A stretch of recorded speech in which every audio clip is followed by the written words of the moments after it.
கர்த்தருடைய வார்த்தைக்கு நேராய் கடந்து செல்வோம். ஏசாயா தீர்க்க தரிசன புஸ்தகம் 61வது அதிகாரம் அதனுடைய 7வது வசனத்தை எல்லாரும் எடுத்து வைத்துக் கொள்ளுங்கள். ஆண்டவர் இந்த மாதத்துல நமக்கு கொடுத்த ஒரு வாக்கு தத்தம், வெட்கத்துக்கு பதிலாக ரெண்டத்தனையாய் பலன் வரும். எல்லாரும் ஒரு ஆமேன் சொல்லுவோமா? வெட்கத்துக்கு பதிலாக ரெண்டத்தனையான பலனை கர்த்தர் நமக்கு கொடுக்கிற தேவன். ஜனங்களுடைய வாழ்க்கையில ஏன் வெட்கம் வருகிறது அப்படிங்கிறத போன வாரத்துல நம்ம தியானித்தோம். வேத வசனத்தின்படி சில வசனங்களை நம்ம வாசித்தோம். யுத்தத்தில் முறிந்து ஓடுகிறதுனாலே ஜனங்களுக்குள்ள என்ன செய்கிறது? வெட்கம் வருகிறது அப்படின்னு சொல்லி பைபிள்ல வாசிக்கிறோம். அதுக்கப்புறம் சரியான நேரத்துல அந்த காரியத்தை செய்ய முடியாமல் திகைக்கும் போது வெட்கம் வருகிறது. நம்மை காட்டிலும் மனிதர்கள் பலமுள்ளவர்களாய் இருக்கும்போது, நாம் அந்த இடத்துல சிறியவர்களா எண்ணப்படும் போது வெட்கம் வருகிறது. பல காரியங்களினால எல்லா ஜனங்களும், மனிதனாய் பிறந்த யாராக இருந்தாலும் சரி, அவனுடைய வாழ்க்கையில அவன் வெட்கத்தை அவன் சந்தித்துதான் ஆக வேண்டும். கர்த்தருக்கு பிரியமில்லாத காரியத்தை செய்யும் போது, கர்த்தரை விட்டு வழி விலகி நடக்கும் போது, கர்த்தரை விட்டு தூரமாய் நம்ம செல்லும் போது, ஜனங்களுடைய வாழ்க்கையில பல நேரங்களில வெட்கத்தினால நெருக்கப்படுகிறார்கள். ஆனா அப்படிப்பட்ட நேரத்துல மறுபடியும் அவங்க கர்த்தர் பட்சத்துல வரும்போது கர்த்தர் செய்கிற காரியம் என்னன்னா, உங்கள் வெட்கத்துக்கு பதிலாக ரெண்டத்தனையான பலன். ஆமேன் சொல்லுவோமா? ஒரு போர்ஷன் அல்ல, ரெண்டத்தனையான பலனை கர்த்தர் நமக்கு கட்டளை இடுகிறார் அப்படிங்கிறத வேதத்துல வாசித்தோம். சில ஆதாரங்களையும் நம்ம வாசிச்சோம். ஆதியாகமத்தின் புஸ்தகம் 26வது அதிகாரம் அதனுடைய 12வது வசனத்தை நம்ம வாசித்து பார்க்கும் பொழுது, அங்கே ஈசாக்குக்கு தேவன் அந்த தேசத்திலே ஒரு பலனை கொடுத்தார். 26வது அதிகாரம் 12வது, யாராவது ஒருத்தர் வாசிங்க. அந்த தேசத்தில் விதை விதைத்தான், கர்த்தர் அவனை ஆசீர்வதித்ததினாலே அந்த வருஷத்திலே அங்க பாத்தீங்கன்னா கர்த்தர் அவனுக்கு பலனை கொடுத்தார். இந்த 26வது அதிகாரத்தினுடைய முதல் வசனத்தையும் அந்த அதிகாரம் முழுக்க நீங்க வாசிச்சு பார்க்கும்போது, ஒரு பக்கம் மிகப்பெரிய ஒரு பஞ்சம், இன்னொரு பக்கம் ஈசாக்குக்கு விரோதமா சில ராஜாக்கள் எழும்பி ஈசாக்கை பயமுறுத்தி கொண்டிருக்கிறார்கள். ஒரு பக்கம் வாழ்க்கையை அடுத்த நிலைமைக்கு கொண்டு போக முடியாது, ஆகாரம் இல்லை, எதுவுமே இல்லாத ஒரு பஞ்சம். இன்னொரு பக்கம் கவனிச்சு பாத்தீங்கன்னா, ஈசாக்குக்கு விரோதமாய் சில வல்லமை மிக்க மனிதர்கள், பலசாலிகள், ராஜாக்கள் எழும்பி நிற்கிறாங்க. அப்படிப்பட்ட சூழ்நிலையில தான் கர்த்தர் அங்க அவன் விதைத்தான், கர்த்தர் அவனுக்கு 100 மடங்கு பலனை கொடுத்தார். ஆமென் சொல்லுவோமா? நம்முடைய சூழ்நிலை எது என்பது கர்த்தருக்கு பெருசல்ல. நம்மை நடத்துகிறவர் கர்த்தராய் இருக்கும் பட்சத்துல எந்த சூழ்நிலையாக இருந்தாலும் சரி, அங்கே தம்முடைய ஜனத்திற்கு கர்த்தர் பலனை கொடுக்கிறார். அல்லேலூயா சொல்லுவோமா? நம்முடைய தகுதியின்படி அல்ல, நம்முடைய பிரயாசத்தின்படி அல்ல, அவருடைய கிருபையினாலே கர்த்தர் தம்முடைய பலனை வெட்கம் அனுபவித்த இடத்துல, அந்த இடத்துல வெட்கப்பட்டிருக்கலாம், நெருக்கப்பட்டிருக்கலாம், ஆனா அதே இடத்துல கர்த்தர் நம்மை அலங்கரிக்கிற தேவனாய் இருக்கிறார். ஆமென் சொல்லுவோமா? அப்ப கர்த்தர் அவனை ஆசீர்வதித்ததினாலே அவனுக்கு பலன் வரும் அப்படிங்கிறத போன வாரத்துக்கு முன்னத்த வாரம் நம்ம கவனிச்சோம். லேவியராகமத்தின் புஸ்தகம் 19வது அதிகாரம் அதனுடைய 25வது வசனத்தை நாங்க வாசித்து பார்க்கும் பொழுது, 5வது மாதத்திலே உனக்கு கர்த்தர் தம்முடைய பலனை கொடுக்கிறார், கனிகளின் பலனை உனக்கு கொடுக்கிறார், அந்த பலன் பெருகும் அப்படிங்கிறத நம்ம கவனிச்சோம். உங்களுக்கு அவைகளின் பலன் உங்களுக்கு பெருகும், நான் உங்கள் தேவனாகிய கர்த்தர் அப்படின்னு ஆண்டவர் சொல்லுகிறார். பலனை கொடுக்கிறவர் மாத்திரம் அல்ல, 5வது மாதத்துக்கு வரும்போது சில காலங்கள் கழித்து பார்க்கும்போது அந்த பலன் அப்படியே தங்கி குறைந்து போவதல்ல, அந்த பலனை மீண்டுமாய் நம்முடைய வாழ்க்கைக்கு தேவைப்படுகிற அளவுக்கு பெருக செய்கிறார். ஆமென் சொல்லுவோமா? அவைகளின் பலன் உங்களுக்கு என்ன செய்யும்? எல்லாரும் சொல்லுங்க, பெருகும். எத்தனை பேர் விசுவாசிக்கிறீங்க? இது மனுஷனுடைய வார்த்தை அல்ல, கர்த்தருடைய வார்த்தை, ஆவியும் ஜீவனும் உள்ளதா இருக்கிறது. ஆமென் சொல்லுவோமா? அப்ப 5வது மாதத்துல எனக்கு பெருகும். ரூத்தின் புஸ்தகம் 2வது அதிகாரம் அதனுடைய 12வது வசனத்தை நாம திரும்ப எடுத்து வாசித்து பார்க்கும்போது, தேவன் ஒரு மனிதனுக்கு பலனை கொடுத்தால் எப்படிப்பட்டதா இருக்கும்?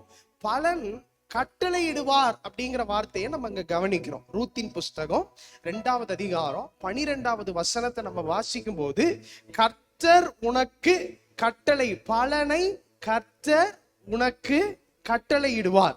அப்ப நம்ம கவனிக்கிறோம், when God commands, இந்த இடத்துல நம்ம வாசிக்கிற வார்த்தை கர்த்தர் பலனை என்ன செய்கிறாரா?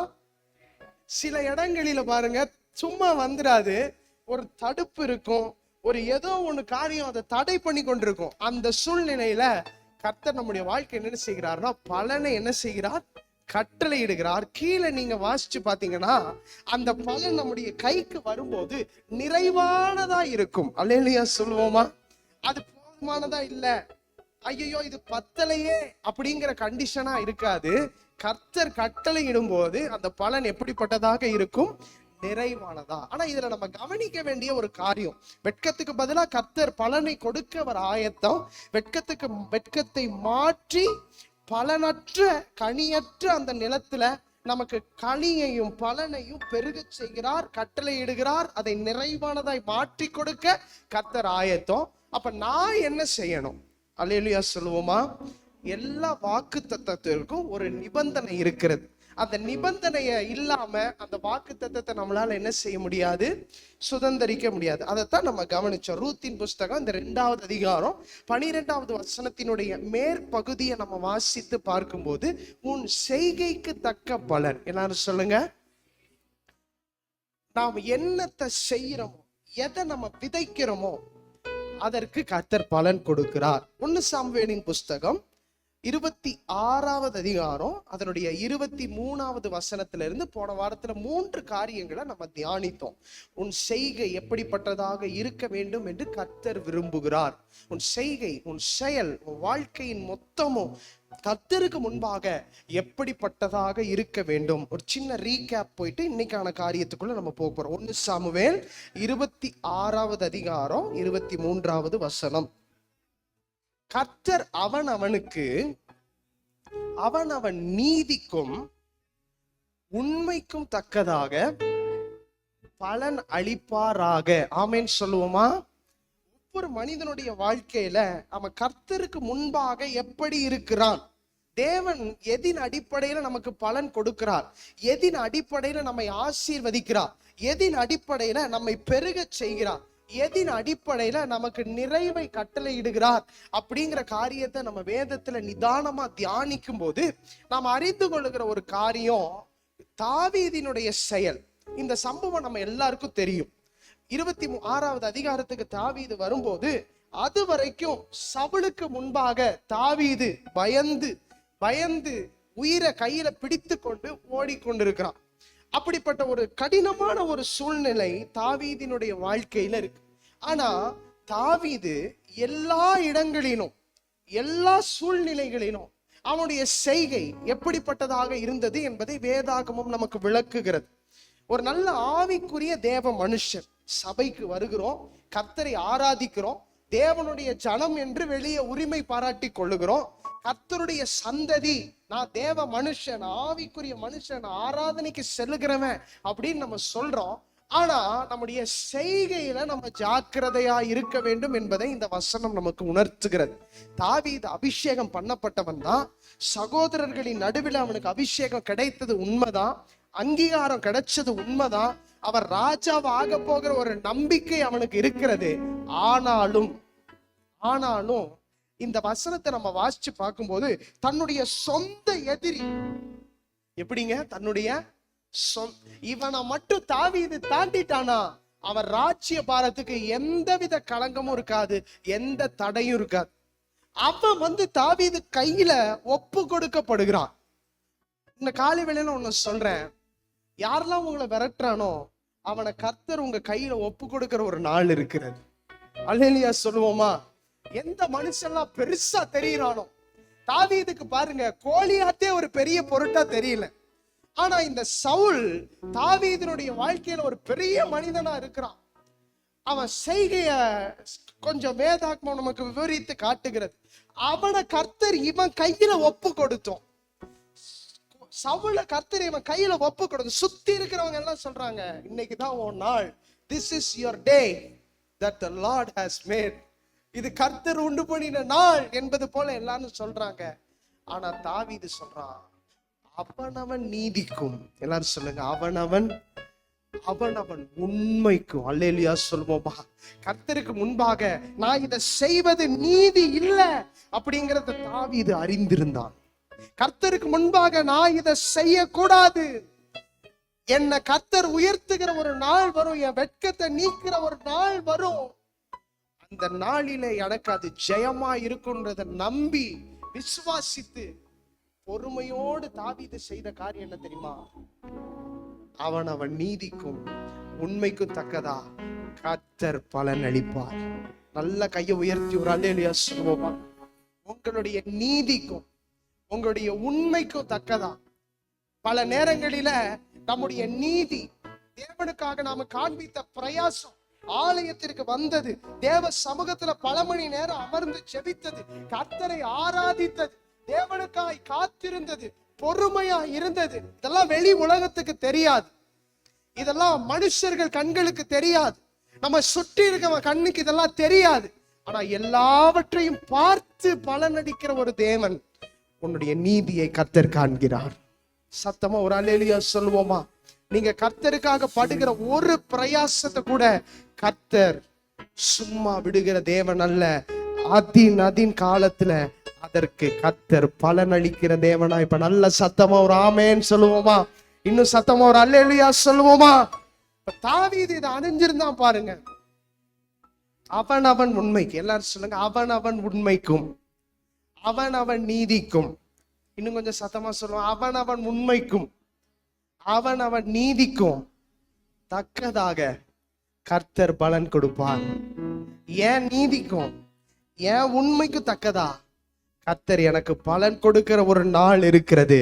கைத்தட்டி ஆண்டவருடைய நாமத்தை மகிமைப்படுத்துவோமா? சொல்றா பாருங்க, உண்மை என் கையில் ஒப்பு கொடுத்திருந்தும், தாவீதுக்கே தெரியுங்க இவனை கர்த்தர் என் கையில ஒப்பு கொடுத்துட்டார். ஆனாலும் தாவீது சொன்னா, என் செய்கையில நான் ஒண்ணுத்திலையும் விலகி போகாம நான் இருக்கும்போது, நீங்கெல்லாம் நினைக்கிறீங்க சவுல கொன்னுட்டா நான் பெரிய ராஜாவாயிருவேன். இல்ல, அதை காட்டிலும் உயர்ந்த ஒரு ஸ்தானம் எனக்கு இருக்கிறது. எனக்கு வர வேண்டிய பலன் ஒரு பலன் அல்ல, இரட்டிப்பான பலன் எனக்கு கர்த்தர் வைத்திருக்கிறார். அல்லேலூயா சொல்லுவோமா? தாவீது பாருங்க எவ்வளவு கவனமா இருந்தான். போன வாரத்துல கர்த்தர் நம்மோடு கூட பேசினான். நீதிக்கும் உண்மைக்கும் வெளியே தெரியாதுங்க. நம்மளை பாக்குறவன் ஒரு மாதிரியா பார்ப்பான். என்னடா இவன் ஜெபம் பண்ணிட்டு இருக்கான், என்னடா இவன் பைபிள் வாசிச்சிருக்கான், சத்தம் போடுறான், ஆராதிக்கிறான். உங்கள் நீதியை கர்த்தர் ஒவ்வொரு நாளும் பார்த்து கொண்டே இருக்கிறார்.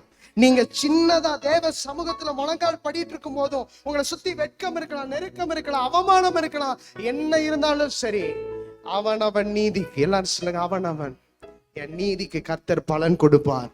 அது சாதாரண பலன் இல்ல, ரெட்டிப்பான பலனை கர்த்தர் கொடுப்பார். ஆமென் சொல்லுவோமா?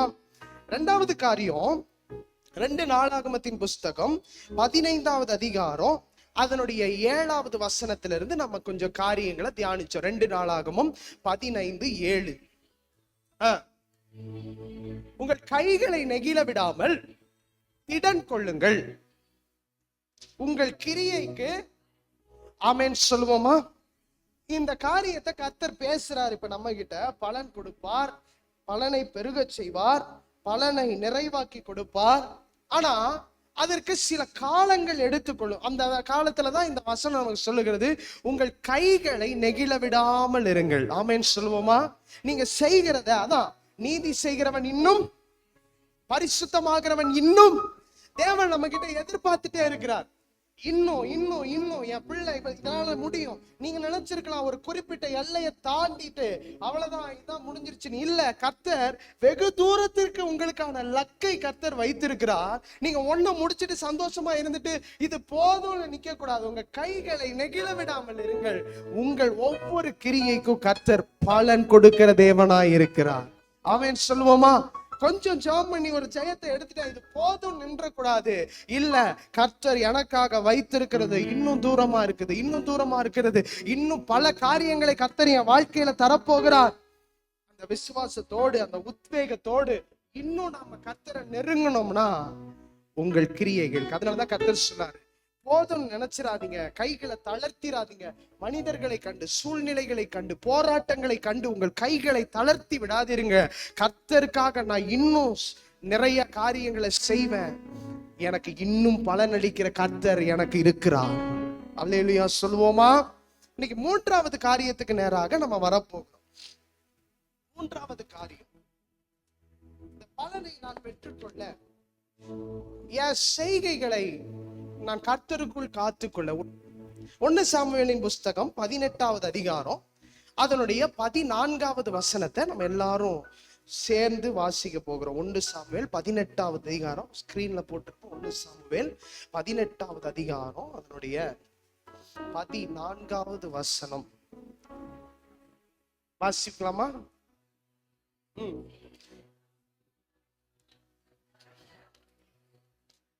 இந்த வசனம் தாவீதினுடைய வாழ்க்கையில ரொம்ப முக்கியமான ஒரு வசனம். இந்த இடத்துல ஒரு நல்ல சாட்சிய வேதம் நமக்கு கட்டளையிடுகிறது. தாவீது தன் செய்கைகளில் எல்லாம், எல்லாரும் சொல்லுங்க, தன் செய்கை. நம்முடைய வாழ்க்கையில 2 விதமான பலன் நமக்கு இருக்கிறது. உலகம் கொடுக்கக்கூடிய ஒரு பலன் இருக்கிறது, தேவன் கொடுக்கக்கூடிய ஒரு பலன் இருக்கிறது. உலகம் கொடுக்கக்கூடிய பலனுக்கு ஒரு சர்டன் ரெஸ்ட்ரிக்ஷன் இருக்கு, ஒரு அளவுக்கு தான் இருக்கு. ஆனா கர்த்தர் அப்படி அல்ல. நம்முடைய அளவின் அடிப்படையில் இல்ல, அவருடைய ஐஸ்வர்யத்தின் அடிப்படையில கர்த்தர் நமக்கு உதவி செய்கிறார். இப்ப பலன் எப்படிப்பட்டதா இருக்குன்னா, கர்த்தருடைய அளவின் அடிப்படையில நமக்கு பலன் கொடுக்க கர்த்தர் ஆயத்தமா இருக்கிறார். ஆனா நம்மிடத்துல காணப்பட வேண்டிய செய்கை என்ன? என்னத்தை நம்ம கவனிச்சிட்டு இருக்கிறோம்? செய்கைகளுக்கு தக்க பலன். அப்ப தேவன் என்னிடத்திலிருந்து என்ன காரியத்தை எதிர்பார்க்கிறார் அப்படின்னா, அந்த தாவீதினுடைய வாழ்க்கையிலிருந்து, இந்த வசனத்திலிருந்து சில காரியங்களை கர்த்தர் என்னோடு கூட பேசினார். இதை காலை வேளையில உங்களோடு கூட நான் பகிர்ந்து கொள்ள விரும்புகிறேன். தாவீது தன் செய்கைகளில் எல்லாம் புத்திமானாய் நடந்தான். ஆமென் சொல்வோமா? ஒவ்வொரு தேவ பிள்ளையும் தேவன் எப்படி உங்களை எதிர்பார்க்கிறார்னா, உங்களுடைய செய்கைகளில புத்திமானாய் நடந்து கொள்ளும் போது, இந்த வசனம் எப்படி முடியுது? புத்திமானாய் நடந்தா அவன் ஜெயம் பெற்றான்னு எழுதல, கர்த்தர் அவனோடு கூட இருந்தார். ஆமென் சொல்வோமா? அப்ப அவனுடைய போக்கஸ், அவன் எதுல தன்னை புத்திமானாய் நடத்தி கொண்டான்னா, என்னோடு கூட கர்த்தர் எப்பொழுதும் இருக்க வேண்டும், அதற்காக என் செய்கைகளை நான் பத்திரமாய் ஜாக்கிரதையாய் செய்வேன் என்ற உத்தரவாதத்தை தாவீது எடுத்துக்கொண்டான். அல்லேலூயா சொல்லுவோமா? தாவீதுக்குள்ள ஒரு மைண்ட் செட் எப்படின்னா, நான் ஒரு சின்ன காரியம் செஞ்சாலும் கர்த்தர் என் கூட இருக்கணும். இந்த வசனம் ரொம்ப அழகா சொல்லுது, செய்கைகளில் எல்லாம் புத்திமானாய் நடந்தான், கர்த்தர் அவனோடு கூட. அவனுடைய ஒரு லக்கை பிக்ஸ் பண்ணிட்டான், ஒரு டார்கெட்டை பிக்ஸ் பண்ணிட்டான். என் செய்கைகளுக்கு கர்த்தர் பலன் அளிப்பார் அங்கே தெரிஞ்சுக்கிட்டான். ஆனாலும் புத்திமானாய் நடந்து கொண்டான். ஆமென் சொல்வோமா? என்ன ஒரு அறிவு அவனுக்குள்ள இருந்துச்சுன்னா, நான் எதை செஞ்சாலும் எதுவும் என்னை கர்த்தரை விட்டு என்னை பிரிச்சிடக்கூடாது. என்ன நான் செஞ்சாலும் கர்த்தரை விட்டு எதுவும் என்னை வேறுபடுத்தி நிறுத்திடக்கூடாது. கர்த்தருக்கும் எனக்குமான அந்த தூரம், அந்த நெருக்கம் தள்ளி போயிடக்கூடாது என்பதுல தாவீது கரிசனை உள்ளவனாய் இருந்தான். இன்னைக்கு நம்முடைய வாழ்க்கையில, நம்முடைய செயல்களில, நாம செய்கிற செயல்கள், பேச்சு, செயல், செய்கைனா என்ன, எதெல்லாம் அதுக்குள்ள அடங்கி இருக்கு? பேச்சு, சிந்தனை, அறிவு, அப்புறம் actions, what all we perform, நாம செய்யற எல்லாம், எல்லாமே அதுக்குள்ள என்ன செஞ்சிருக்குது? அப்ப நம்முடைய பேச்சு ஒரு செய்கை தான், நம்முடைய பார்வை ஒரு விதத்துல ஒரு செய்கை தான், நம்முடைய இருதயத்துக்குள்ள இருக்கிற இருந்து வெளிப்படுகிற அறிவு ஒரு செய்கைக்கான ஒரு புள்ளியா இருக்குது. இது எல்லாம் மொத்தமும் சேர்ந்துதான் நம்மளுடைய கிரியையா வந்து நிக்குது. அப்ப தாவீது பாருங்க, இது எல்லாவற்றின் மேலும் அவன் ஜெயம் எடுத்து புத்திமானாய் நடந்து கொண்டான். வசனம் எப்படி முடியுதுன்னா, கர்த்தர் அவனோடு கூட இருந்தார். நான் இப்படி யோசிக்கிறேன், இந்த நாளை ஆரம்பிக்கிறோம், அந்த நாளுடைய முடிவுல நம்ம தைரியமா சொல்ல முடியணும், இன்னைக்கு என்னுடைய செய்கைகளில் நான் புத்திமானா நடந்தேன். இந்த இரவு கர்த்தர் என்னோடு கூட இருக்கிறார். அல்லேலூயா சொல்லுவோமா? காலை ஆரம்பிக்கிறீங்க, ஆண்டவரே எங்கள் நடுவில் இருங்க, என்னோடு கூட வாங்க அப்படின்னு நம்ம சொல்றோம். கர்த்தர் நமக்கு முன்னாடி போயிடுறார், என் சமூகம் உனக்கு முன்பாக. ஆனா நம்ம இன்னைக்கு அந்த பாதையில தான் போறோமா? நினிவேக்கு போக சொன்னா நம்ம எங்க போயிடுறோம்? கர்த்தர் போயிட்டு இருக்கிறாரு நம்ம ட்ராக்ல, நம்முடைய பாதையை செவைப்படுத்திட்டு கர்த்தர் போயிட்டு இருக்கிறாரு. ஆனா நம்ம இன்னைக்கு என்ன பண்ணிட்டு இருக்கிறோம்? கர்த்தர் போன பிரகாரமா போகாம, கர்த்தர் நமக்கு வைத்த வழியில போகாம நம்ம என்ன செஞ்சுக்கிட்டு இருக்கிறோம்? செய்கையில புத்திமானாய் நடக்க தெரியல, செயல்கள்ல புத்திமானா நடக்க தெரியல. யார்ட்டையோ பேசிட்டு வேற ஒரு திசையை நோக்கி நம்ம என்ன செஞ்சிடறோம்? எதையோ ஒண்ணு யோசிச்சுட்டு லெஃப்ட் போறதுக்கு பதிலாக இண்டிகேட்டர் போட்டு எங்க போயிடுறோம்? ஆனா தாவீது அப்படி மாறவே இல்லைங்க. தாவீதுடைய லக்கு, திசை, பயணம் எதுவும் மாறல. அதனாலதான் வேதம் சொல்றது புத்திமானாய். இப்ப இந்த புத்திமானாய் நடந்து கொள்ள எனக்கு 3 விதமான ஒரு வெளிச்சம் தேவை. முதலாவது, தாவீது செய்கைகளில புத்திமானாய் நடந்தான்னா 3 காரியத்தை நான் இன்னைக்கு உங்களோடு சொல்ல போகிறேன். முதல் காரியம், மனுஷனுடைய செய்கைகளை குறித்து அறிந்து கொள்ள வேண்டும். எழுதி வச்சுக்கோங்க. மனுஷனுடைய செய்கையை நாம் அறிந்து வைத்திருப்பது நமக்கு மிக மிக முக்கியம். மனுஷனுடைய செய்கை புரியலைன்னா அவன் பாட்டையில நம்ம போயிடுவோம். இரண்டாவது, கர்த்தருடைய செயல் இதுதான் அப்படிங்கிறத நம்ம ஒரு நாளும் மறந்து போய்விடக்கூடாது. அல்லேலூயா சொல்லுவோமா? மனுஷனுடைய செய்கையை குறித்து எச்சரிக்கையா இருக்கணும். இரண்டாவது, கர்த்தருடைய செயலை மறந்து போக கூடாது. இஸ்ரவேல் ஜனங்கள், நான் பின்னாடி வர்றேன். மூன்றாவது, என்னுடைய செயல் உத்தமமா இருக்க வேண்டும். அப்ப என்னென்ன 3 காரியம்? மனுஷனுடைய செயல்களை குறித்து எச்சரிக்கையா இருக்கணும். இரண்டாவது, கர்த்தருடைய செயல்கள் என்ன அப்படிங்கிறத ஒரு நாளும் என்ன செஞ்சிடக்கூடாது? மறந்து போய் விடக்கூடாது. மூன்றாவது, இது 2 உட்கொண்டுட்டு என் செயலை கர்த்தருடைய பாதைக்கு நேரா திருப்ப வேண்டும். ஆமென் சொல்லுவோமா? வேதத்துல இருந்து சில காரியங்களை உங்களோடு கூட பகிர்ந்து கொள்ள விரும்புகிறேன். உங்கள் செய்கைகளில் புத்திமானா இருந்து கர்த்தர் உங்களோடு கூட இருக்க வேண்டும் என்றால் இந்த 3 காரியம் ஒவ்வொருத்தருக்கும் தெரிஞ்சிருக்கணும். முதல் காரியம் என்ன? மனுஷனுடைய செய்கை. இரண்டாவது, கர்த்தருடைய செய்கை. மூன்றாவது, என்னுடைய செயல்கள். ஆமென் சொல்லுவோமா? சங்கீதங்களின் புஸ்தகம் 17வது அதிகாரம் அதனுடைய 4வது வசனத்தை நீங்க வாசித்து பார்க்கும் பொழுது, சங்கீதங்களின் புஸ்தகம் 17வது அதிகாரம் மனுஷனுடைய செய்கைகளை குறித்து அண்ணே நிறுத்திக்குவோம். அப்ப தாவீது செயல்களில புத்திமானா இருந்ததற்கு காரணம், சங்கீதத்தை எழுதுறது யாரு? அப்ப தாவீதுக்கு என்ன தெரிஞ்சிருந்துச்சுன்னா, நம்பர் 1, மனுஷனுடைய செயல்களை குறித்து ஒரு திட்டவட்டமான ஒரு அடிப்படை புரிந்து கொள்ளுதல் தாவீதுக்கு இருந்தது. ஆமென் சொல்லுவோமா? தாவீது ரொம்ப அழகா சொல்றான், மனுஷரின் செய்கைகளை குறித்து.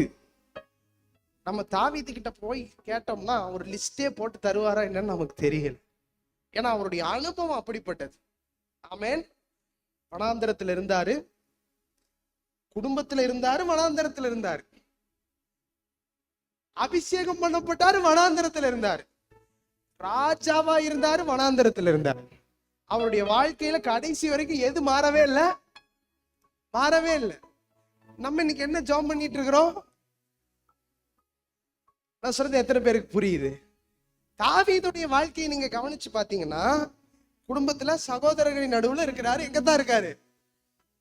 ரெண்டாவது, அபிஷேகம் பண்ணப்பட்டாரு, வனாந்தரத்துல தான் இருக்காரு. மூணாவது, அரண்மனைக்கு போய் ராஜாவாவே அரியாசனம் ஏற்றாச்சு. 2 தடவை வனாந்தரத்துக்கு போனார் தாவீது, எனக்கு தெரிஞ்ச அளவுல. ஆமென் சொல்லுவோமா?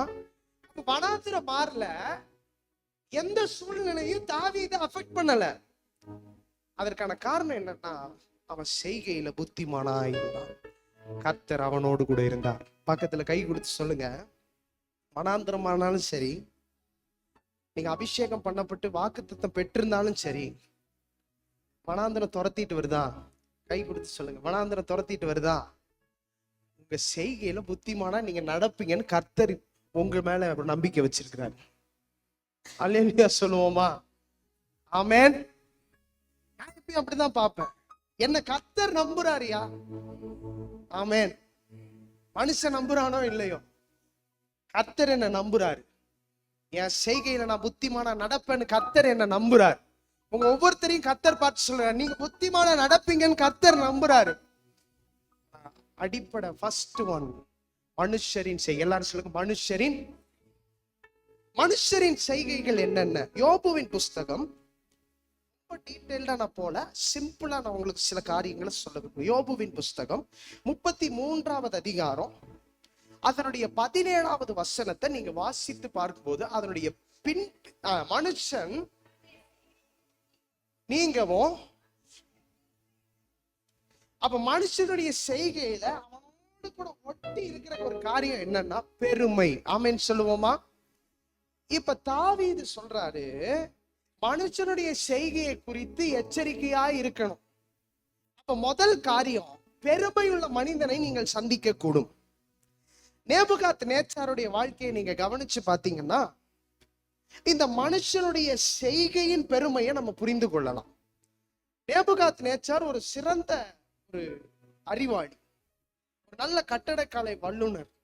அவனுடைய வாழ்க்கையில இவ்வளவும் செய்யறதுக்கு தேவையான சகல ஐஸ்வர்யத்தையும் பெற்றிருந்தவன். நேபுகாத்நேச்சார் பாருங்க, அரண்மனையை கட்டினதெல்லாம் பிரச்சனை இல்லை. எது பிரச்சனை இல்லை? அரண்மனை கட்டினா கட்டிட்டு போறாரு, சந்தோஷம். ஆமென் சொல்லுவோமா? கட்டினது பிரச்சனை இல்லை, கட்டி முடிச்சுட்டு சொல்ற வார்த்தை தான் பிரச்சனை. ஆமென் சொல்லுவோமா? அவன் செய்கையின் பெருமை மனிதனுக்குள்ள இருந்துச்சு. அப்ப நேபுகாத்நேச்சார் சொல்றான், இது நான் கட்டின மகா. இப்ப எல்லா சூழ்நிலைகளிலும் நீங்க புத்திமானா நடந்து கொள்ளணும்னா ஒருத்தன் நமக்கு எதிராக வர்றான், செய்கையில் பெருமையுள்ள ஒரு மனிதனை நீங்கள் முதலாவது சந்திக்க வேண்டும். இப்ப அவன் என்ன சொல்லுவானா, உலக ஞானத்தை குறித்து பேசுவான், உலக பெருமையை குறித்து பேசுவான், உலகத்தில் உள்ள காரியங்களை குறித்து அவன் அதிகமா பேசி பேசி பேசி உங்களை கர்த்தரை விட்டு கொஞ்சம் கொஞ்சம் கொஞ்சம் கொஞ்சமா பிரிக்க, கர்த்தர் கொடுக்கிற பலனை உங்க கண்களுக்கு முன்பாக காட்டாம உலகம் என்னென்ன காரியத்தை கொடுக்குது, இதை செஞ்சா அது கிடைச்சிடும், அதை செஞ்சா இது கிடைச்சிடும், இதை செஞ்சா அது கிடைச்சிடும், உலகத்தின் பலனை சொல்லி சொல்லி சொல்லி சொல்லி அதை சாப்பிட்டா உன் கண்ணு திறந்துரும். எவ்வளவு அழகா இருக்குது பாருங்க. உலகத்தின் பலனை சொல்லி சொல்லி சொல்லி சொல்லி தேவன் தருகிற பலனை நாம் பெற்றுக்கொள்ள தகுதியற்ற நிலையில மனுஷனுடைய செய்கைகள் நம்மை மாற்றி விடுகிறது. அல்லேலூயா சொல்லுவோமா? இதத்தான் தாவீது சொல்றாரு, மனுஷனுடைய செய்கையை குறித்து. அவன் பாருங்க, அவன் கேரக்டர்ல ஒண்ணு ஒட்டி இருக்கு. அவன் ஒண்ணு செஞ்சுட்டான், அவன் அக்கம்ப்ளிஷ் பண்ணிட்டான்னா அத பெருமையா பேச. இந்த மனிதனோட நீங்க சவகாசம் வச்சிருந்தீங்கன்னா தேவன் கொடுக்கிற பலனை உங்களால் பெறுவதற்கு வழியை மாற்றிடுவான். சங்கீதக்காரன் என்ன சொல்றாரு பாருங்களேன், 17வது அதிகாரம் 4வது வசனத்துல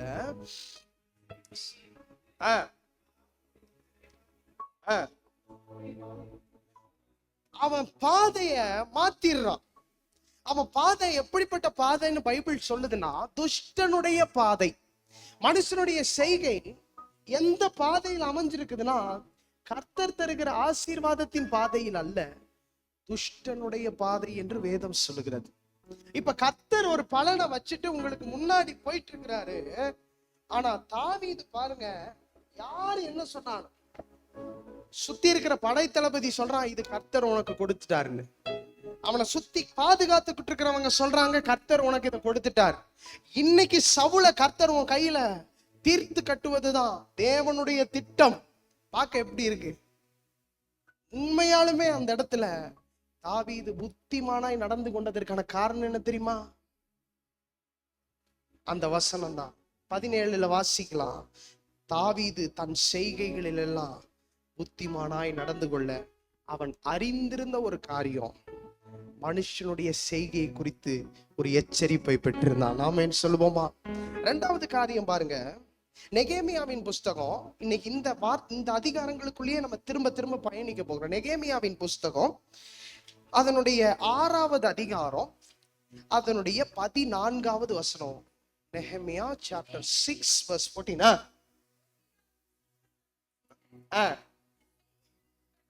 இந்த செய்கைகளுக்கு தக்கதாக, அதோட நம்ம நிறுத்தி கொள்ளுவோம். இந்த செய்கைகளுக்கு தக்கதாக, மனுஷனுடைய செய்கைகளுக்கு இந்த 2 பேர் ரொம்ப ஒரு ஆப்டான ஒரு எக்ஸாம்பிள்.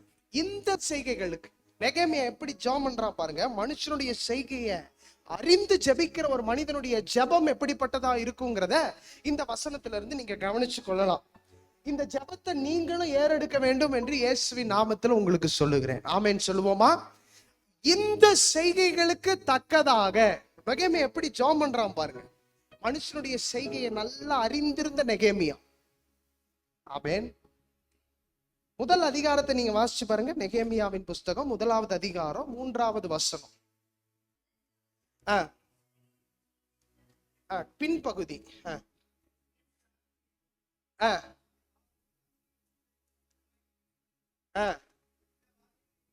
இந்த வார்த்தைகளை கேட்டபோது நெகேமியாவினுடைய பயணம் எப்படி ஆரம்பிக்குது பாருங்க. எருசலேமினுடைய அலங்கம் என்ன செஞ்சப்பட்டிருக்குது? இடிக்கப்பட்டிருக்குது. வாசல்கள் என்ன செய்யப்பட்டிருக்கிறது? அப்ப கர்த்தர் அவனுக்கு ஒரு பாரத்தை கொடுக்கிறாரு. ஒரு பாரத்தை பெற்றுக்கொண்டு, ஒரு தரிசனத்தை பெற்றுக்கொண்டு பயணத்தை ஆரம்பிக்கிறான். நெகேமியாவின் புஸ்தகம் அப்படிதான் ஆரம்பிக்குது. கர்த்தர் அவனுக்கு முன்னாடி போயிட்டாரு. ஒரு தரிசன பாரத்தை பெற்றுக்கொண்டவனா அந்த பாதையில போவதுதான் நெகேமியாவினுடைய. ஆனா இப்ப 6வது அதிகாரத்துக்கு நம்ம வரும்போது இங்க மனுஷங்கள் 2 பேர், சன்பலாத்தும் தொபியாவும் எழும்பி தேவன் அவனுக்கு கட்டளையிட்டு இருந்த அல்லது பாரத்தோடு கூட அந்த தரிசனத்தோடு கூட தேவன் தருகிற பலனை பெற்றுக்கொள்ளத்தக்கதாக தன்னுடைய தேவனுடைய அலங்கத்தை கட்டவும், வாசல்களை கட்டவும், அந்த நகரத்தை கட்டி எழுப்புகிற ஒரு பொறுப்பை பெற்றுக்கொண்ட நெகேமியா பயணித்துக் கொண்டிருக்கிறான்.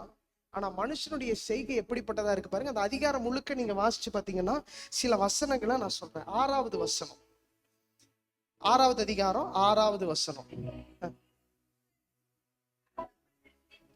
எப்படி பேசுறான் பாருங்க. நெகேமியா கர்த்தருடைய காரியத்தை செய்யணும்.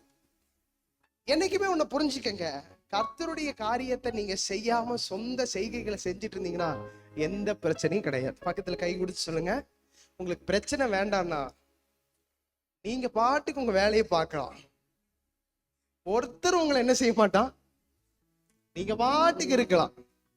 ஆனா இப்ப நெகேமியா பாருங்க, ஐயோ அலங்கம் இடிக்கப்பட்டிருக்கிறது, வாசல்கள் பெயர்க்கப்பட்டிருக்கிறது. இது நம்முடைய சொந்த குடும்பத்தை அப்படியே உருவகப்படுத்திக்கங்க. என் சொந்த குடும்பத்தை நான் கர்த்தருக்குள்ள பலப்படுத்தணுமே, என் ஆவிக்குரிய வாழ்க்கையை கர்த்தருக்குள்ள பலப்படுத்தணுமே, என் அலங்கத்தை கட்டணுமே, என்னுடைய வாசல்களை சரி செய்யணுமே, சீரமைக்கணுமே. கர்த்தர் வருக, கர்த்தர் வர, கர்த்தர் தங்க ஒரு ஸ்தலத்தை நான் ஆயத்தப்படுத்தணுமே, என் குடும்பத்தை ஆயத்தப்படுத்தணுமே. இந்த பாரத்தோடு கூட நீங்க என்ன செய்வீங்க? சபையை விட்டு வெளியே செல்லும் போது 2 பேர் வர்றாங்க. மனுஷனுடைய செய்கைகளை உடைய 2 ஆவிகள் வருகிறது. 2 மனிதர்கள் வருகிறாங்க.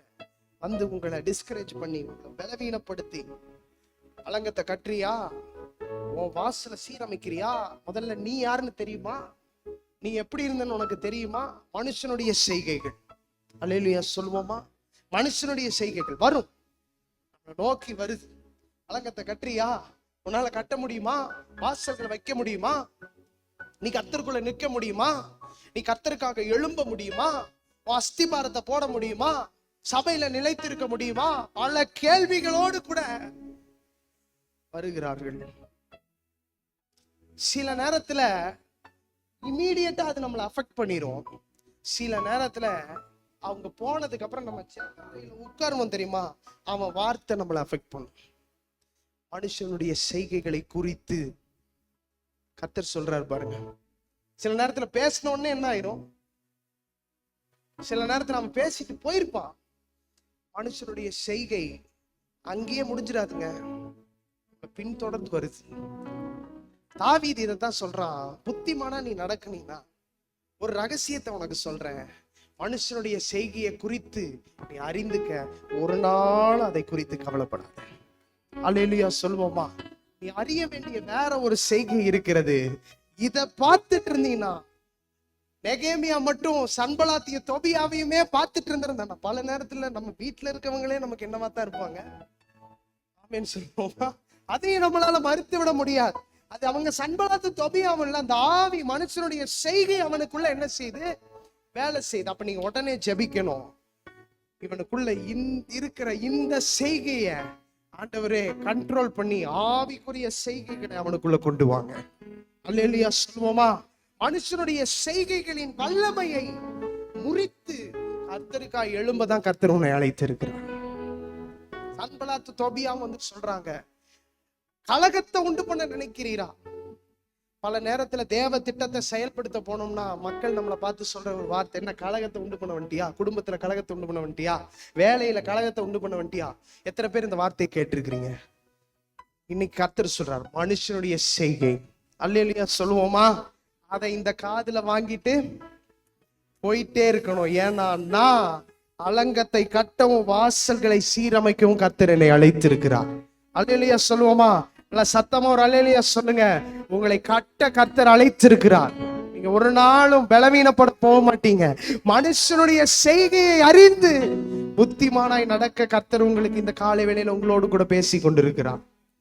தாவீது பாருங்க, மனுஷனுடைய செய்கையை குறித்ததான ஒரு நல்ல அறிவு தாவீதுக்குள்ள இருந்தது. ஆமென்.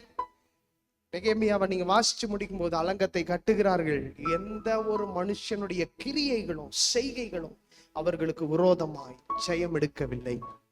எத்தனை பேர் இந்த காலை வேளையில விசுவாசிக்கிறீங்க? விரோதமா மனுஷனுடைய செய்கைகள் இருக்குன்னு நினைக்கிறீங்களா? கண்ணை மூடி ஒரு நிமிஷம் கையை உயர்த்தி ஜெபம் பண்ணுங்க. ஆண்டவரே, இந்த மனுஷனுடைய செய்கைகளை தாண்டி ஜெயம் எடுக்கிற, அலங்கத்தை கட்ட, வாசல்களை செப்பனிட கிருபை தாங்க ஆண்டவரே, கிருபை தாங்க ஆண்டவரே, கிருபை தாங்க ஆண்டவரே. இந்த மனுஷனுடைய செய்கைகள் எல்லாம் இந்த ஆராதனையோட நீங்க மேற்கொண்டு வந்துடணும். இந்த ஆராதனையோட நீங்க மேற்கொண்டு வந்துடணும். இந்த ஆராதனையோட மேற்கொண்டு வந்துடணும். இதெல்லாம் மனுஷ கிரியைகள் தான். அதற்கு மேல ஒண்ணு இருக்கு, கர்த்தருடைய கிரியை. அதற்கு மேல ஒண்ணு இருக்கு. உங்க உள்ளத்துல எழுதி வச்சுக்கோங்க, கர்த்தருடைய கிரியை இருக்கிறது.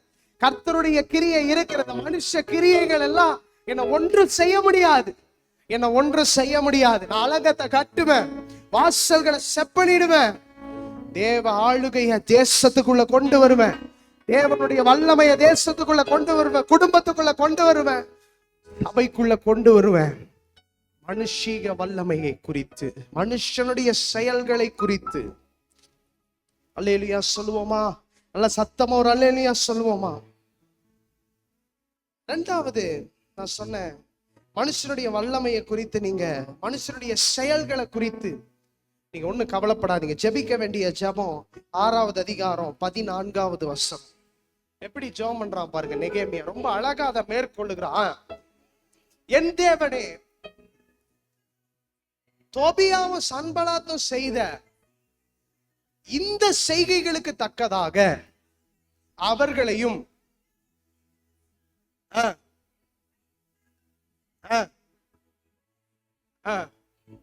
ஆமேன் சொல்லுவோமா? எவ்வளவு அழகா அவன் ஜெபிக்கிறான் பாருங்க. இந்த செய்கைகளுக்கு தக்கதாக அவங்களை அழித்து விடும், அவர்களை நிர்மூலமாக்கி விடும் அப்படின்லாம் முடிக்கல, நினைத்து கொள்ளும். ஆமேன் சொல்லுவோமா? துன்பப்படுத்துகிறவர்களுக்காக ஜெபம் பண்ணுங்கள். எவ்வளவு அழகா அந்த பிரமாணத்தை தன் வாழ்க்கையில செயல்படுத்துறான் பாருங்க. செய்கைகள், மனுஷனுடைய செய்கைகள் ஒரு நாளும் உங்களை ஸ்டாப் பண்ணக்கூடாது. அல்லேலூயா சொல்லுவோமா? சத்தமா ஒரு அல்லேலூயா சொல்லுவோமா? எத்தனை பேர் கர்த்தர் என் கூட பேசுறாருன்னு சொல்றீங்க? ஆமென். ரெண்டாவது காரியம் பாருங்க, சங்கீதங்களின் புஸ்தகம் 92வது சங்கீதம். நிறைய காரியம் இருக்கு, நாம் அறிந்து கொள்ள வேண்டிய இரண்டாவது காரியம் 92வது சங்கீதம் 4வது வசனம். கர்த்தாவே, உம்முடைய செய்கைகளால் என்னை மகிழ்ச்சி ஆக்கினீர், உம்முடைய கரத்தின் கிரியைகளின் நிமித்தம் ஆனந்த சத்தமிடுவேன். ஆமென் சொல்லுவோமா? ஆமென் சொல்லுவோமா? தாவீதுக்குள்ள இருந்த இரண்டாவது அறிவு, புத்திமானாய் அவனை நடந்து கொள்ளத்தக்கதாய் அவனை பலப்படுத்தின காரியம் என்னன்னா, தாவீது மறந்து போகாத ஒரு காரியம், கர்த்தருடைய செய்கைகளை. ஆமென் சொல்லுவோமா?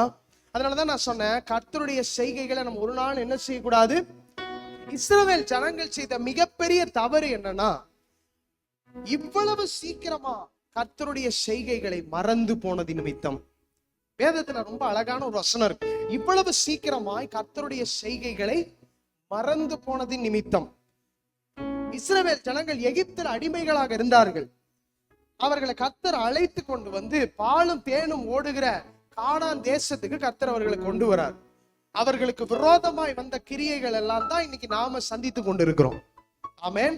ராஜாக்கள், அப்புறம் இயற்கை நிமித்தமாய் வந்த எதிர்மறையான சூழ்நிலைகள், அவர்களை தடை செய்து வாக்குத்தத்தம் பண்ணப்பட்ட தேசத்துக்கு முன்னேறி செல்ல முடியாமல் வந்த மதில் சுவர்கள், இதெல்லாம் நம்ம இன்னைக்கு சந்தித்து கொண்டு வந்திருக்கிறோம். ஆனா நம்ம மறந்து போக கூடாத ஒரு காரியம் என்னன்னா, கர்த்தருடைய செய்கைகள். பக்கத்துல கை கொடுத்து சொல்லுங்க, கர்த்தருடைய செய்கைகளை மறந்து போகாமல் இருங்கள். பூர்வ நாட்களிலே வேதத்துல நீங்க வாசிச்சு பாத்தீங்கன்னா, நெருக்கடியான சூழ்நிலையில, பதட்டமான சூழ்நிலையில தேவ மனிதர்கள் எல்லாம் சொல்ற ஒரே ஒரு காரியம், ஆண்டவரே பூர்வ நாட்களை நாங்கள் நினைக்கிறோம்.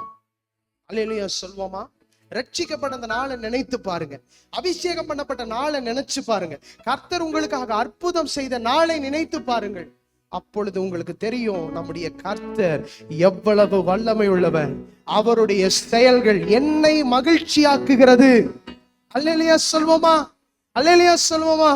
கர்த்தர் நம்மோடு கூட பேசுகிறார். என்னுடைய செயல்கள் இருக்குதுப்பா, மனுஷனுடைய செய்கைகளை குறித்ததான காரியத்தை தெரிஞ்சுக்கிட்டீல, அதுக்கு மேல இருக்கிற கர்த்தருடைய செய்கைகளை, அல்லேலூயா, கர்த்தருடைய செய்கைகளை நம்ம ஒரு நாள் என்ன செய்யக்கூடாது. இப்ப கர்த்தருடைய செயல்கள் என்னென்ன காரியத்தை செய்கிறது, அதே யோபுவின் புஸ்தகம் 33வது அதிகாரம் 17வது வசனம். யோபுவின் புஸ்தகம் 33வது அதிகாரம் அதனுடைய 17வது வசனம். இப்ப கர்த்தர் என்ன செய்கிறார் பாருங்க. இந்த வசனத்தை இப்ப திரும்ப வாசிக்க போகிறோம். மனுஷனுடைய செய்கையை விட்டு கர்த்தர் நம்மளை விலக்கி எடுக்கிறார். ஆமென் சொல்வோமா? மனுஷனுடைய பெருமையை கர்த்தர் என்ன செய்கிறாரு, அதன் மேல ஒரு ஆளுகையை கர்த்தர் செய்கிறார். அல்லேலூயா. சத்தமா ஒரு அல்லேலூயா சொல்வோமா? மனுஷனுடைய செய்கைகளுக்கு மேல ஒரு கர்த்தருடைய செய்கையின் அதிகாரம் வெளிப்படுகிறது. எத்தனை பேர் விசுவாசிக்கிறீங்க? மனுஷனுடைய செய்கையை குறித்து கவனிச்சோம். இந்த வசனம் ரொம்ப அழகா சொல்லுது பாருங்க. நீங்க சோர்ந்து போற நேரத்துல இந்த வசனத்தை சொல்லி பாருங்க, உங்களுக்குள்ள ஒரு புதிய பலன் கிடைக்கும். மனுஷனுடைய செய்கையை விட்டு, மனுஷன் என்ன வேணாலும் செஞ்சுட்டு போலாம், அதெல்லாம் விட்டு நம்மளை நீக்கி அதனுடைய காரியத்தெல்லாம் கர்த்தர் அடக்கி உங்களுக்கு ஒரு புதிய ஜெயத்தை கர்த்தர் கொடுக்கிறார். ஆமென். எத்தனை பேர் விசுவாசிக்கிறீங்க? இந்த மாதத்துல பலனை கொடுக்கிற ஆண்டவர், செய்கைக்கு தக்க பலனை கொடுக்கிற ஆண்டவர், நான் புத்திமானா நடக்கணும்னு எனக்கு கற்றுக் கொடுக்கிற ஆண்டவர் இந்த காரியத்தை இந்த மாதத்துல செய்வார்னு விசுவாசிக்கிறவங்க மாத்திரம் ஒரு அல்லேலூயா சொல்வோமா? மனுஷனுடைய செயல்களை விட்டு உங்களை பிரித்து எடுத்து அதை அடக்கி உங்க கைகளில கர்த்தர் கொடுத்து, ராஜ்யம் இன்னும் கர்த்தருடையதுதான் அப்படிங்கிறத கர்த்தர் தெரியப்படுத்த போகிறார். வல்லமை இன்னும் கர்த்தரிடத்துலதான் இருக்குங்கிறத கர்த்தர் காண்பிக்க போகிறார். மகிமை இன்னும் கர்த்தரிடத்துலதான் இருக்குங்கிறத கர்த்தர் காண்பிக்க போறார். உங்களுக்கு தான் ஜெயம் அப்படிங்கிறத கர்த்தர் காண்பிக்க தான் கர்த்தர் இந்த வார்த்தைகளை சொல்றார். அதனால நம்ம என்ன செய்யக்கூடாது? மறவேன் மறவேன் நீ செய்த நன்மைகள், துதிப்பேன் துதிப்பேன் என் முழு இதயத்தோடு. சொல்வோமா? மறவேன் மறவேன் நீ செய்த நன்மைகள், துதிப்பேன் துதிப்பேன் என் முழு இதயத்தோடு. என் கர்த்தர் நல்லவர், மிக மிக நல்லவர், என்னை விசாரிக்கும் நல் தகப்பனவர். என் கர்த்தர் நல்லவர், மிக மிக நல்லவர், என்னை விசாரிக்கும் நல் தகப்பனவர். இன்னொரு சொல்வோமா? மறவே மறவே நீ செய்த நன்மைகள், துதிப்பேன் துதிப்பேன் என் முழு இதயத்தோடு. மறவேன் மறவேன் நீ செய்த நன்மைகள், துதிப்பேன் துதிப்பேன் என் முழு இதயத்தோடு. என் கர்த்தர் நல்லவர், மிக மிக நல்லவர், என்னை விசாரிக்கும் நல் தகப்பனாவர் என் கர்த்தர் நல்லவர், மிக மிக நல்லவர். என்னை விசாரிக்கும் நல் தகப்பனாவர். ஆமென். கர்த்தருடைய செய்கைகள் அது இன்றைக்கும் நம்முடைய வாழ்க்கையில நம்மை நிலைப்படுத்தவும், நம்மளை திடப்படுத்தவும், நம்மளை ஸ்தாபிக்கவும் கர்த்தர் தம்முடைய செய்கைகளை இன்றைக்கும் நமக்காய் வெளிப்படுத்தி கொண்டிருக்கிறார். சங்கீதம் 28வது சங்கீதம் 5வது வசனத்தை நீங்க வாசித்து பார்க்கும் பொழுது, சங்கீதம் 28:5.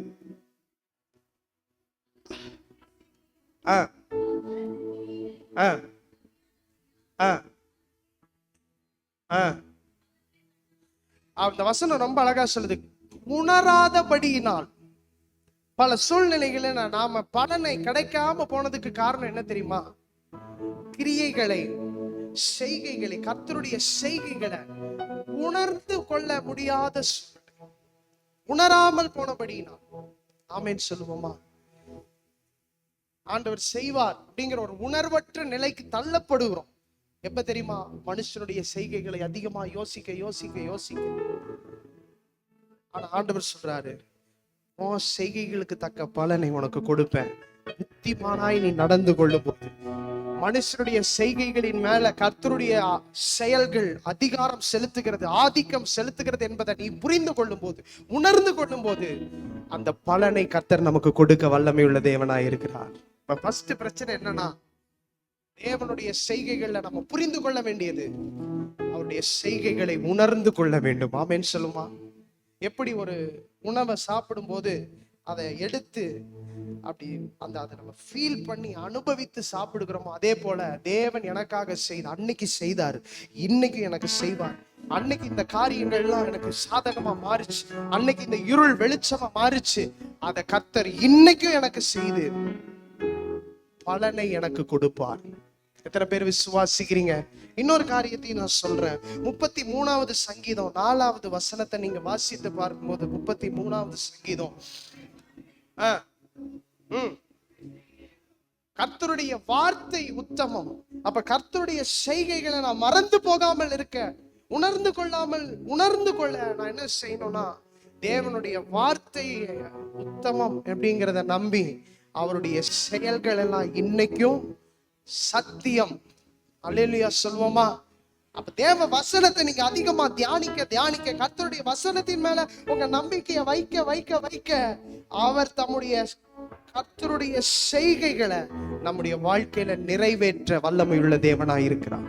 அல்லேலூயா சொல்வோமா? அப்ப என்ன நடக்குது பாருங்க. வேத வசனம் 92வது சங்கீதம் 4வது வசனம். 92வது சங்கீதம் 4. அப்ப என்ன நடக்குது? நான் மறந்து போகாம உணர்ந்து கொள்ளும் போது, வேத வசனத்தை உட்கொள்ளும் போது, அந்த பலன் எப்படிப்பட்டதா இருக்குன்னா, எனக்கு மகிழ்ச்சி. வெட்கம் மாறி, நிந்தை மாறி, அவமானம் மாறி, ரெண்டத்தனையான பலன் என் வாழ்க்கையில வரும்போது வாழ்க்கை மகிழ்ச்சியாய் மாறுகிறது. அல்லேலூயா சொல்லுவோமா? இன்னும் 2 வசனங்களை மாத்திரம், 3 வசனங்களை மாத்திரம் நான் சொல்லி உங்களுக்காக ஜெபிக்க போகிறேன். அடுத்தது உன் செய்கைகளை அடுத்த வாரத்துல நம்ம தியானிக்க போகிறோம். கர்த்தருடைய செய்கைகள் உணர்ந்து கொள்ளணும், அதை மறந்து போக கூடாது. வார்த்தையை உட்கொள்ளும் போது அந்த செய்கைகள் நம்முடைய வாழ்க்கையில நிறைவேறுகிறது, அது மகிழ்ச்சியாய் இருக்கிறதுன்னு சொல்லுது. சங்கீதம் 111 2வது வசனம்.